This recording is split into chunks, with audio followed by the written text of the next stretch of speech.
हरियाणा में 12 मार्च को आएगा रिजल्ट। नगर निगम चुनाव का रिजल्ट आएगा। फील्ड मॉनिटरिंग में कांग्रेस की कमजोरी सामने आए। बीजेपी नेता बूथ पर चक्कर काटते हुए नजर आए।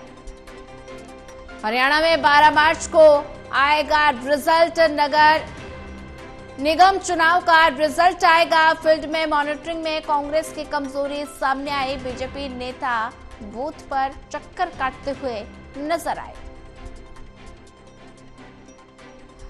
ज्यादा जानकारी साझा करने के लिए हमारे साथ एसोसिएट एडिटर देवेंद्र कथुरिया जुड़ चुके हैं। देवेंद्र, हरियाणा में नगर निगम चुनाव का रिजल्ट 12 मार्च को आएगा और फील्ड मॉनिटरिंग में कांग्रेस की कमजोरी सामने आई है। अगर भारतीय जनता पार्टी की बात की जाए तो भारतीय जनता पार्टी के नेता बूथ पर चक्कर काटते हुए नजर आए, तो ऐसे में 12 मार्च को रिजल्ट आएगा।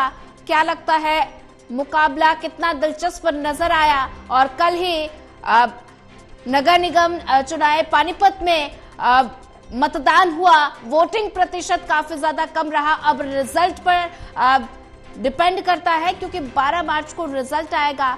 क्या लगता है? देखिए सोनिया, लोकसभा और विधानसभा चुनाव में अभी 10 महीने में ये तीसरा चुनाव था। हालांकि छोटी सरकार का चुनाव था। लोकसभा चुनाव मई में और अक्टूबर में हुए। दोनों चुनाव के मुकाबले ये शहर का चुनाव था, लोकल लोगों की अपने सुख सुविधाओं से जुड़ा चुनाव। लेकिन इसमें लोकसभा और विधानसभा से ही कम मतदान हुआ है। महज 52.6% मतदान पानीपत में रहा है। दूसरे चरण में कल पानीपत नगर निगम के 26 वार्ड और एक मेयर पद का चुनाव था। पहले चरण में बाकी हरियाणा में हो चुका था पिछले रविवार को। अब पानीपत नगर निगम की भी जो ईवीएम्स हैं वो आर्य कॉलेज प्रांगण में स्ट्रॉन्ग रूम में रखी गई हैं। वहां पुलिस का भी पहरा है और पोलिंग एजेंट्स भी हैं जो उम्मीदवारों के अपने एजेंट्स हैं, ताकि उनको किसी तरह की ये आशंका ना रहे कि कोई गड़बड़ी हो सकती है। तो आर्य कॉलेज स्ट्रॉन्ग रूम में सारी ईवीएम्स रखवाई गई हैं। आज 10 तारीख है। आज और कल 2 दिन गुजरने हैं और 12 तारीख को सुबह गिनती शुरू हो जाएगी। और मेरे को लगता है अगले 2-3 घंटे में रिजल्ट आ जाएंगे, क्योंकि छोटा चुनाव है। लाखों की बजाय हजारों वोट पड़े हैं एक एक वार्ड से, तो ईवीएम से गिनती होनी है तो 2 घंटे में रिजल्ट आ जाएगा।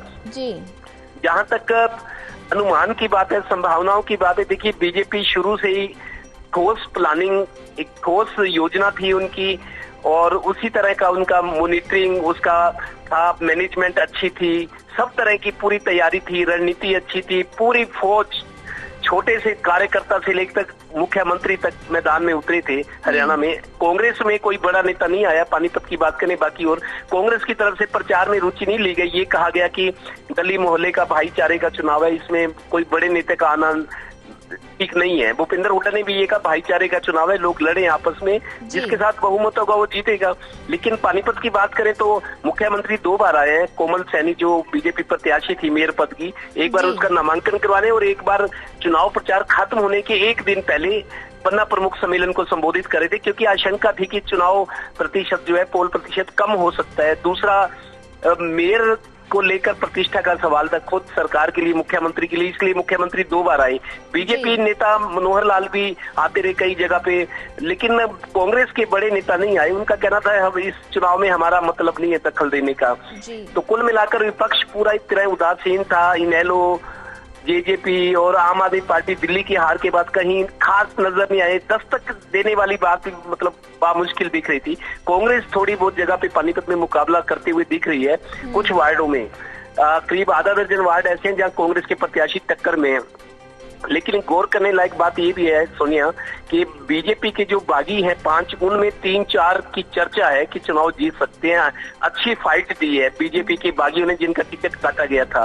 कुल मिलाकर अनुमान है हमारे, हालांकि ये 4 संहिता लगी हुई, अनुमान तो हम बता ही सकते हैं। मेरे को लगता है, मेरे को जिस तरह के संकेत है कि 75-25 का है पानीपत में, 75% मेरे को लगता है जीत की संभावनाएं बीजेपी के साथ है। और 25 जगह पे जिसमें बीजेपी के बागी हैं, कांग्रेस के हैं, बाकी इंडिपेंडेंट्स है, तो बीजेपी अब भी एक बड़ी जीत की ओर बढ़ी हुई दिख रही है।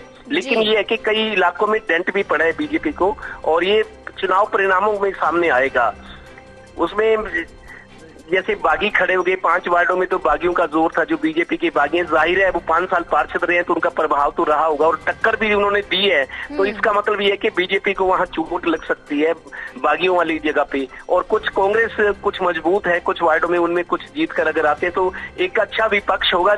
पिछले सदन में 26 पार्षद और मेयर पूरे 26 में से 22 जीते थे पिछली बार बीजेपी के। 1-2 इंडिपेंडेंट थे और 2 कांग्रेस के थे, वो सारे बीजेपी में आ गए थे भाई। पूरा सदन ही बीजेपी के था, 26 का, मेयर भी। लेकिन इस बार मेरे को लग रहा है शायद बीजेपी के हाथ से कुछ सीटें निकलेंगी, लेकिन कुल मिलाकर बीजेपी बहुत मजबूत है। मेयर पद की बात करें, बाकी पार्षदों की बात करें तो 75% सीटों पर मेरे हिसाब से बीजेपी आगे बढ़ी हुई लग रही है। बाकी चुनाव परिणाम बताएंगे। एक चीज जरूर है सोनिया, कांग्रेस के नेताओं में जो स्थानीय स्तर के नेताओं थे वो बिल्कुल शांत रहे, मौन रहे। जो अगर स्थानीय नेता जिन्होंने कैंडिडेट का चुनाव करवाया था, इनकी पैरवी के ऊपर टिकट दिलवाने में, कल मैंने खुद देखा एक खाली मॉडल टाउन में ही मैं 1-1.25 घंटा रहा हूं, मैंने देखा 5 बीजेपी के कार्यकर्ता, बुजुर्ग थे, युवा थे, अलग अलग बाइकों पे, मोटरसाइकिल पे जायजा ले रहे थे कि सब ठीक ठाक है, क्या है, लोग कैसे वोट डाले हैं, पूरी इंफॉर्मेशन कलेक्ट कर रहे थे। और दोपहर को मेरे को प्रमोद विज, जो दूसरी बार बीजेपी विधायक है, वो खुद मिले एसडीएम सेक्टर 11-12 में, वार्ड 15 में थोड़ा सा झड़प भी हुई। एक बागी बीजेपी प्रत्याशी और बीजेपी के अधिकृत प्रत्याशी में झड़प भी हुई। प्रमोद विज भी वहां पर मौजूद थे। मतलब छोटे कार्यकर्ता से लेकर आप देखिए नेता और बीजेपी के विधायक तक बूथों पर घूम रहे थे। ये होता है संगठन, ये होती है काम, नजर आता है। जो कांग्रेस का मेरे को कोई नजर नहीं आया जो फील्ड में कोई ये जांच रहा हो कि काम कैसे हो रहे हैं। मतलब बहुत उदासीनता थी कांग्रेस की तरफ से। जी देवेंद्र, ज्यादा जानकारी साझा करने के लिए आपका धन्यवाद।